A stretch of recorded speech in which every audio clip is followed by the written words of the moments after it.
Je m'appelle Arnold Fokam, artiste plasticien camerounais. Je suis lauréat du prix Goethe Découverte 2020 dans la rubrique Art visuel et c'est dans cette lancée que je prépare ma toute première exposition individuelle.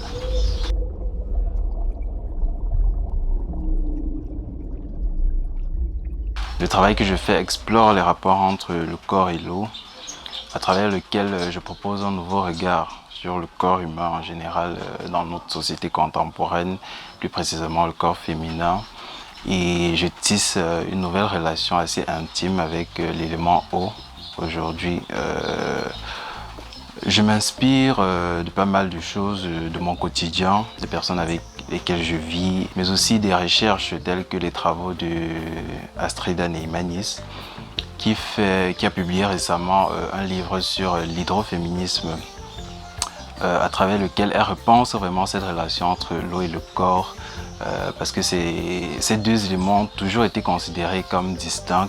On a toujours pensé l'eau comme un élément extérieur à nous. C'est une part de la vie aquatique que nous ramenons chez nous et qui présente souvent une forme de domination de l'être humain sur son environnement ou bien sur l'univers aquatique en général.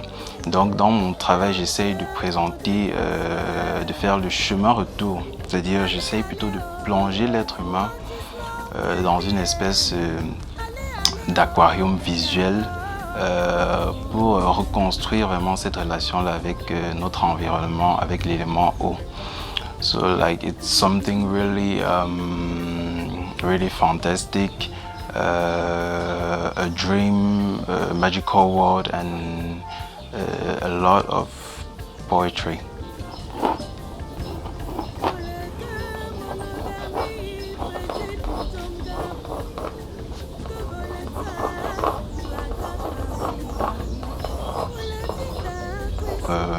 On a l'idée théorique, parce que chaque tableau raconte une histoire en relation avec le corps et l'eau. Et généralement, lorsque je fais un processus de composition avec une recherche graphique, c'est-à-dire je fais des propositions au crayon d'abord, et ensuite j'essaye de faire des photos. C'est-à-dire je prends des personnes qui sont dans mon entourage, les femmes qui m'entourent, que je photographie dans les postures que je veux. Et c'est ce que je représente après dans mes tableaux de peinture. Le travail que je fais est assez surréaliste, donc la photographie me permet juste d'avoir un aspect de ce que je vais représenter. Et plus tard, maintenant, je transforme le corps, je le sculpte avec l'élément eau. Et je le baigne vraiment dans des nuances de bleu variées et dans des univers assez oniriques et assez poétiques. Et en gros, c'est un peu ça mon processus de travail.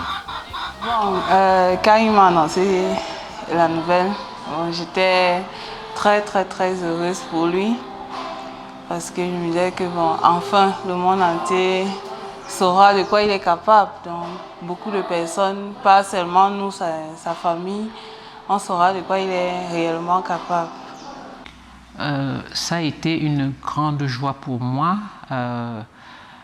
Cette nouvelle a comblé mes aspirations parce que je le voyais. Aujourd'hui, quand on va voir ce qu'il a produit, on va penser que ça s'est fait du jour au lendemain. Non, c'est des années et des années de travail, de privation, de discipline surtout, parce que c'est un enfant très discipliné. Sans discipline, on ne peut rien, surtout en ce qui concerne la peinture ou les arts visuels en général. Sans discipline, on ne peut pas avancer. Donc, le fait qu'il soit nominé par l'Institut Goethe, ça a été un accomplissement, une victoire en quelque sorte. Quand il a évolué jusqu'à il a réussi son bac, il m'a dit qu'est-ce que je peux faire? Je peux composer au concours de Consamba. Je lui ai dit que vas-y. Parce que moi, ce que je vois en toi, je sens que là-bas, tu vas seulement percer. C'est un peu ça que je lui ai donné comme conseil et il est allé là-bas. Parce que moi, je croyais beaucoup en lui. Je croyais beaucoup en lui, peut-être même plus que lui ne croyait en lui-même. Bon, quand il est allé là-bas, bon, voilà les résultats. J'ai décelé le talent de mon fils Arnold pour la peinture assez tôt. Il était encore en classe de première et j'avais fait une mission dans le cadre de mon service. Et au retour de la mission, il avait peint un tableau de moi assez remarquable. Mais il ne m'avait pas dit qu'il voulait faire les arts plastiques. C'est plus tard, quand il a eu son bac, et c'était un élève scientifique, hein, j'aimerais le mentionner, il a eu un bac C avec mention. Et au moment maintenant de faire des études supérieures, il m'a dit « Maman, tu vois, j'aimerais m'engager dans les arts plastiques ». Ayant décelé ce talent-là, je l'y ai encouragé pleinement. Parce que moi je dis, si quelqu'un a un talent inné en lui, il faut le laisser le développer. Ça, c'est ma philosophie de la vie. Oui, je l'y ai encouragé assez, comme un parent. Je l'ai encouragé, je l'ai soutenu du mieux que je pouvais. Et il s'est engagé dans cette voie. Et franchement, je n'ai rien à regretter aujourd'hui. Je me félicite de ce choix, chaque jour qui passe. J'ai vécu dans un cadre où la présence féminine a été très abondante. Dans ma famille en général, j'ai vécu avec des femmes.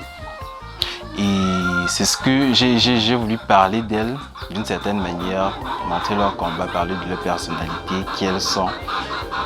Mais aussi, je me sers du corps féminin pour parler de la race humaine en général, parce que la femme, elle porte la vie, elle a porté chaque membre de cette société. Donc, en quelque sorte, en représentant ma femme, je représente l'être humain en général. Et la question me pousse à dire aussi ceci, si j'avais par exemple représenté juste des corps humains, des corps d'hommes, des corps masculins, je ne pense pas qu'on m'aurait demandé pourquoi je ne peins que des hommes. Mais le simple fait que je ne peins que des femmes, ça pousse au questionnement. Et ça nous plonge vraiment dans ce contexte contemporain-là, où la place de la femme est un peu subjective. On se questionne beaucoup sur pourquoi elle, au lieu de lui, je vais le dire comme ça, oui. Et c'est quelque chose que j'essaie de transcender. Moi, je veux parler de l'être humain, mais je veux parler de l'être humain à travers la femme. Je veux parler de la race humaine à travers la femme. Parce que ça a été longtemps fait dans ce sens où on parle de l'être humain, on le représente à travers un homme. Donc j'essaie de briser un peu ces codes-là. Et parce que la femme aujourd'hui, je pense que les mentalités ont un peu évolué et on se doit de percevoir la femme différemment. On se doit de percevoir la femme différemment, comme elle était perçue dans nos cultures ancestrales, avec toute la royauté, toute la dignité qui lui était due. Et c'est ce que j'essaie de représenter dans mon travail. Arnold est un jeune artiste que j'ai encadré, comme je l'ai dit tantôt, à l'école. Et j'ai été son encadreur professionnel dans le cadre de la préparation de sa soutenance pour son mémoire de master qu'il a obtenu avec brio, parce qu'il a une mention très bien. Donc je suis son travail depuis un certain temps et voilà.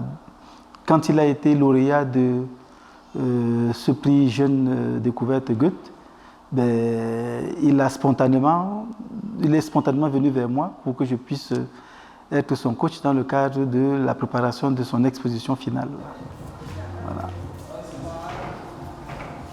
Ce qui m'a beaucoup marqué, c'est pas la fiche de l'expo, c'est cette femme avec qui semble avoir le crâne nu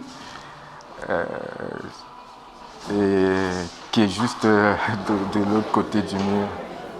Arnold, à ses débuts, en tout cas quand je le rencontre, c'est un jeune étudiant pétri de volonté, pétri de talent également, qui, de prime abord, était passionné par la volonté d'acquérir des connaissances techniques dans la capacité à représenter ce qu'il veut. Il a pu, à travers les cours qu'il a reçus à l'Institut des Beaux-Arts, voilà, surmonter ces difficultés-là. Quand on regarde ses travaux aujourd'hui, on se rend compte qu'il ne s'agit plus d'un bonhomme ou d'un artiste qui a des lacunes techniques. La technique est acquise. Ensuite, il a commencé à travailler dans le cadre des stages, de nombreux stages académiques qu'il faisait. Il a commencé à travailler la capacité à avoir un propos artistique. Et le travail qui est fait et qui est présenté ici montre à suffisance le degré d'évolution qui est le sien voilà, dans l'apprentissage de son écriture artistique.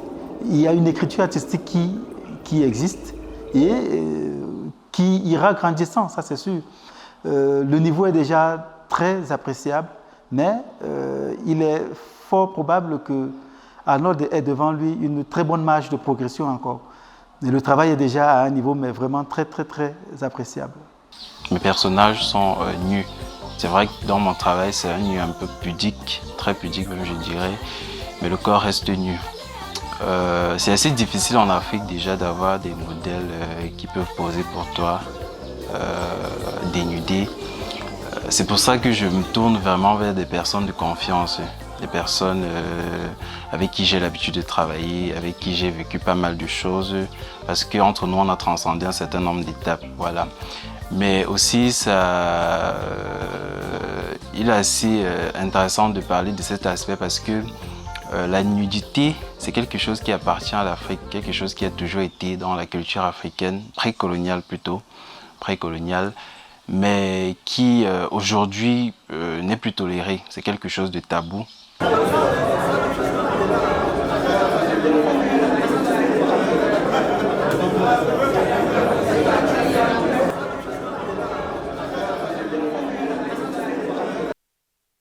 Je remercie énormément le Goethe Institut pour cette opportunité assez rare qu'il nous offre en tant que jeunes talents de pouvoir exprimer vraiment nos idées, nous offre une plateforme sur laquelle on peut matérialiser, nos idées et partager avec un plus large public. Et c'est une occasion, en fait je découvre le Goethe Institut à travers une année académique qui avait remporté le prix avant moi l'année dernière. J'étais à son vernissage et c'était vraiment intéressant, très super. La manière dont il s'implique dans la réalisation du projet est vraiment louable et ce sont des plateformes que l'on ne retrouve pas tous les jours, du moins partout ici au Cameroun. Et c'est vraiment quelque chose à apprécier, à louer. Et je dis encore merci beaucoup pour le Goethe Institut et je leur souhaite beaucoup d'avenir dans ce programme culturel qu'ils offrent aux jeunes talents camerounais.